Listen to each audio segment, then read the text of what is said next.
Stark. You've been called the Da Vinci of our time. What do you say to that? Absolutely ridiculous. I don't paint. What do you say to your other nickname, the Merchant of Death? That's not Ben. Oh, hello there. Just watching some Iron Man. You know, something you have to give the internet credit for is in letting people share their creativity to the world. Thus, we have gotten our fair share of people writing stories and film reviews online, as well as having their own web series. And another bout of online creativity comes in the form of the webcomic.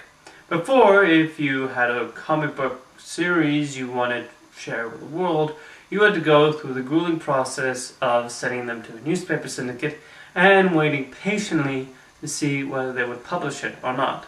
But now, with the internet, we have had a bout of creative talents creating their own comics and releasing them online for the world to see.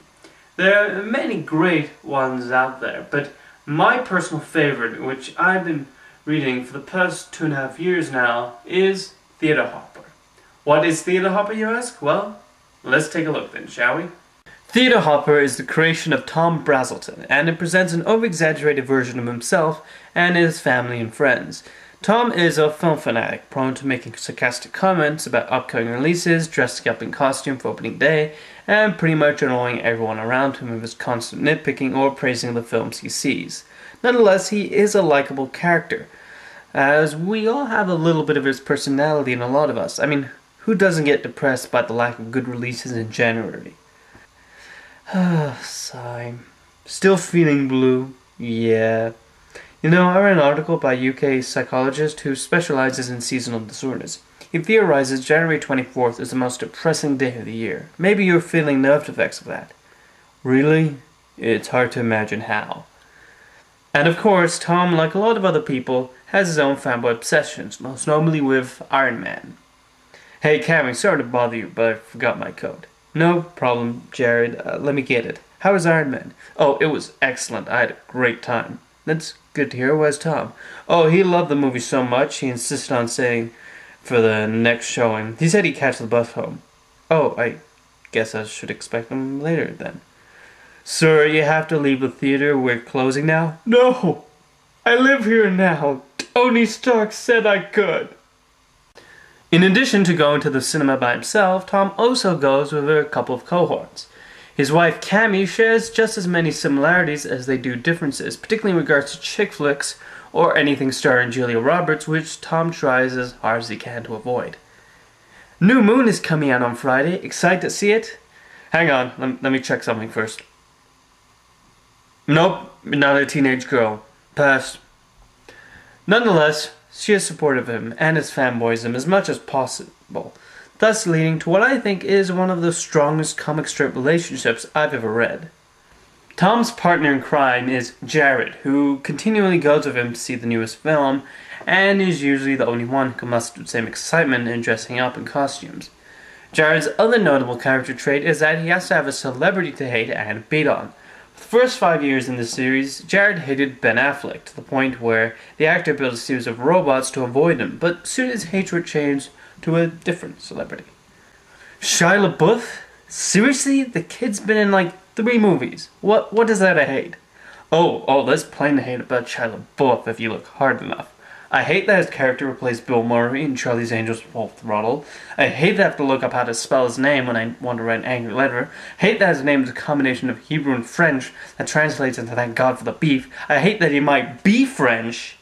And then I found this online. What does this look like to you? It looks like Harrison Ford is writing bitch. But Indiana Jones never writes bitch.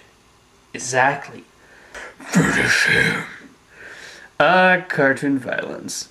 And I'm somebody who likes the performances of Ben Affleck and Shia LaBeouf, and yet I still find the story arcs to be some of the funniest parts of the series. In fact, when dealing with slower months in which not a lot of compelling films are being released, Theater Hopper will tend to go down some interesting story arcs that span a matter of weeks, and the humorous writing actually helps in keeping me fascinated in which direction it will go down. Another part of Theater Hopper I enjoy is the blog that Brazelton writes that details the inspiration for the comic strip of the day.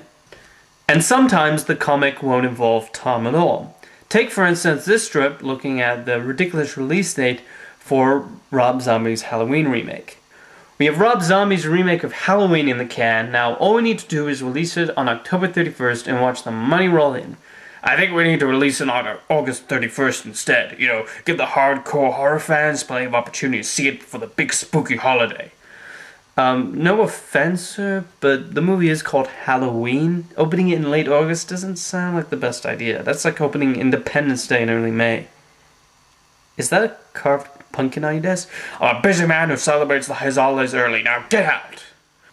I think the comic does a good job of summarizing a couple of our thoughts regarding the newest releases and upcoming films. And as an avid film fan, it's a webcomic that definitely feels catered towards my tastes. So if you haven't read it yet, I highly recommend it.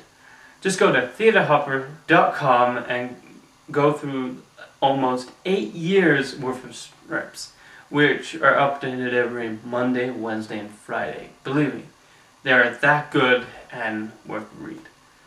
So, go there now. See you next time.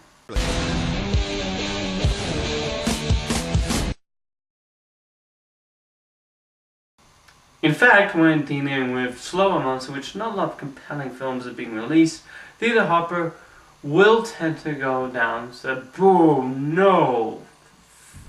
Yeah, what was the line again? Okay. In fact, when dealing with slower months in which not a lot of compelling films are being released, Theater Hopper will tend to go down, slowing down. Okay.